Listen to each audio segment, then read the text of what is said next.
दोस्तों, कोर्ट लगा होता है और कोर्ट के अंदर एक लड़का जो एक कटघरे में, लड़की जो एक कटघरे में, लड़का अपने वकील के साथ में, लड़की वो अपने वकील के साथ में, सब वहाँ पर उस कोर्ट के अंदर खड़े होते हैं और जज साहब के आने का इंतज़ार कर रहे होते हैं। दोस्तों, ये दिन इस लड़की की तलाक का फैसला के आने का दिन होता है, क्योंकि इस लड़का और लड़की में तलाक का मुकदमा चल रहा था, जिसकी आज फैसला आने वाला था। इतने में जज साहब भी आ जाते हैं। जज साहब सारी दलीलों के सुनने के बाद अपना फैसला सुनाने से पहले उस लड़के से जो उस कटघरे के अंदर खड़ा हुआ था, काफ़ी अस्वस्थ सा लग रहा था, काफ़ी बीमार सा लग रहा था। उससे पूछते हैं कि आज तुम्हारे तलाक का आखिरी दिन है और आज तुम्हारी और इस लड़की की ज़िंदगी का फैसला होने वाला है, तो क्या तुम इसमें कुछ कहना चाहोगे? लड़का अपना सर ना में हिला देता है कि साहब मुझे कुछ नहीं कहना। फिर जज साहब लड़की से पूछते हैं कि क्या आप कुछ कहना चाहेंगी? लड़की कहती है कि जज साहब, अगर आप इजाज़त दें तो मैं ज़्यादा कुछ नहीं, सिर्फ़ एक रिक्वेस्ट करना चाहती हूँ, एक माँग करना चाहती हूँ। जज साहब फिर उससे पूछते हैं, अच्छा बताओ आखिर तुम्हारी क्या माँग है, तुम क्या चाहती हो? तो लड़की कहती है कि जज साहब मुझे ज़्यादा कुछ नहीं, बस खाली एक मेरी छोटी-सी डिमांड ये है कि मैं इस लड़के के साथ में एक रात बिताना चाहती हूँ।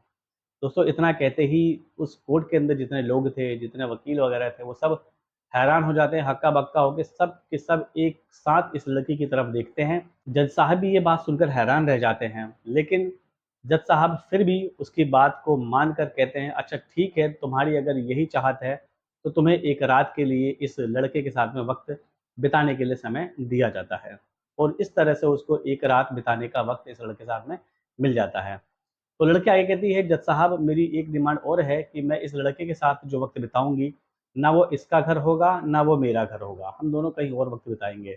जज साहब कहते हैं, वक़्त तुम्हें बिताना है, अब ये तुम सोचो कि कहाँ बिताना है, जैसा तुम्हें अच्छा लगे वहाँ पर बिता सकती हो। लेकिन है आपके पास बस खाली एक ही रात इस लड़के के साथ में वक़्त बिताने के लिए। लड़की कहती है, जज साहब धन्यवाद आपका। उसके बाद लड़की की माँ कहती है कि बेटी तूने क्या कर दिया? तूने हमारी नाक कटवा दी।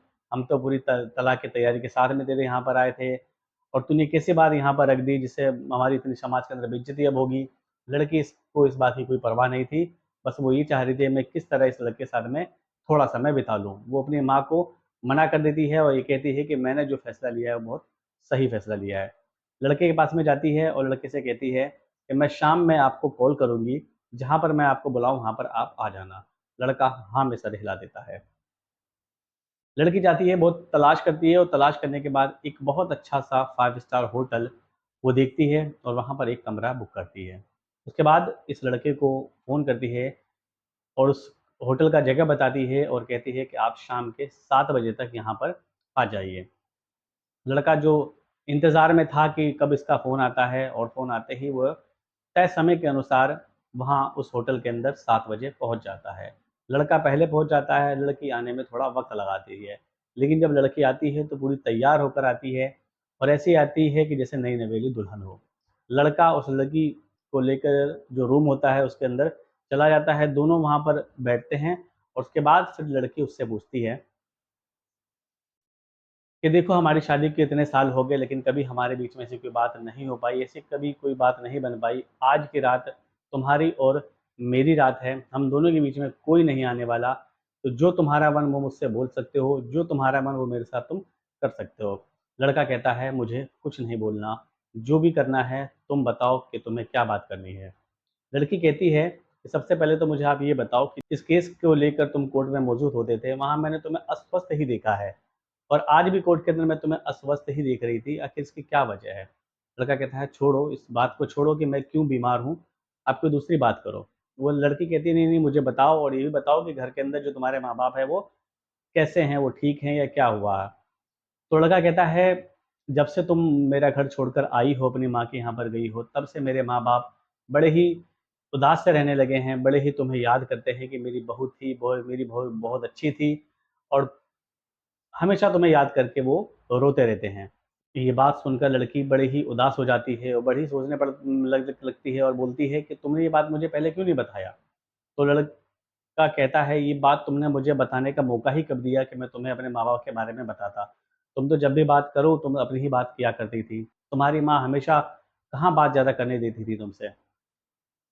लड़की ये सोचने लगती है कि मैं जिस घर को छोड़ कर आई हूँ, बताओ मेरे माँ-बाप, मेरे जो सास-ससुर हैं वो कितने अच्छे हैं कि वो मेरी याद के अंदर वो मुझे याद भी करते रहते हैं। फिर लड़की पूछती है, अच्छा ये बताओ तुम ये बीमार तुम कैसे हो गए और क्या हुआ तुम्हारे साथ? लड़का कहता है कि देखो जब से तुम छोड़कर मेरा घर आई थी, उसके बाद से मैं उदास रहने लगा, मेरी तबीयत खराब रहने लगी। मैंने कई जगह अस्पतालों के अंदर दिखाया, लेकिन वहाँ से कोई रिज़ल्ट निकल कर नहीं आ रहा था। उसके बाद फिर मैंने एक बड़े अस्पताल में दिखाया, बस बड़े अस्पताल में दिखाने के बाद जो मेरी रिपोर्ट आई, उस रिपोर्ट को लेकर मैं सदमे में चला गया। रिपोर्ट में मेरी ये बताया गया है कि मुझे कैंसर है। ये बात सुनकर लड़की एकदम हक्का-बक्का रह जाती है, मानो उसके पैरों के नीचे से जैसे ज़मीन ही हिल गई हो। एकदम उसको शॉक लगता है और कहता है कि तुमने ये बात मुझे क्यों नहीं बताई कि तुम इतने बड़ी गहरी बीमारी में हो? तो लड़का कहता है कि मैं नहीं चाहता था कि तुम्हें तकलीफ़ दूँ, कि जब तुम खुद मुझसे जुदा रहना चाहती हो, तुम खुद मुझसे अलग रहना चाहती हो, तो मैंने भी ये सोचा कि मेरी थोड़ी-सी ज़िंदगी बची है, कब ख़त्म हो जाए, तो ये बात तुमको बता के मैं क्यों तकलीफ़ में तुम्हें दूँ।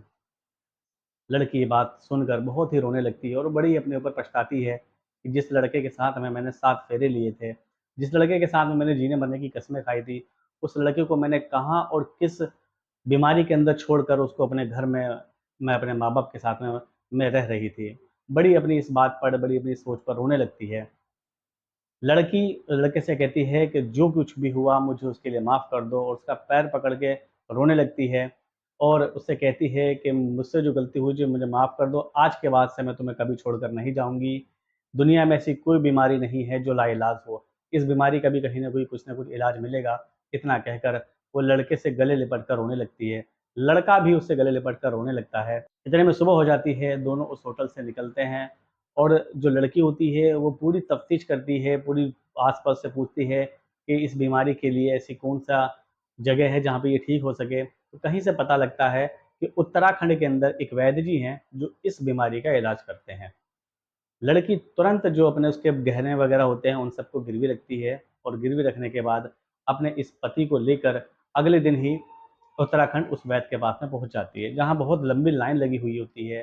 काफ़ी घंटे के बाद इसका उस वैद्य जी को दिखाने के लिए नंबर आता है। इतने में उसके माँ-बाप का भी फ़ोन आ जाता है कि बेटी तुम कहाँ हो? यहाँ कोर्ट में सब तुम्हारा इंतज़ार कर रहे हैं, आज तुम्हारा तलाक होने वाला है।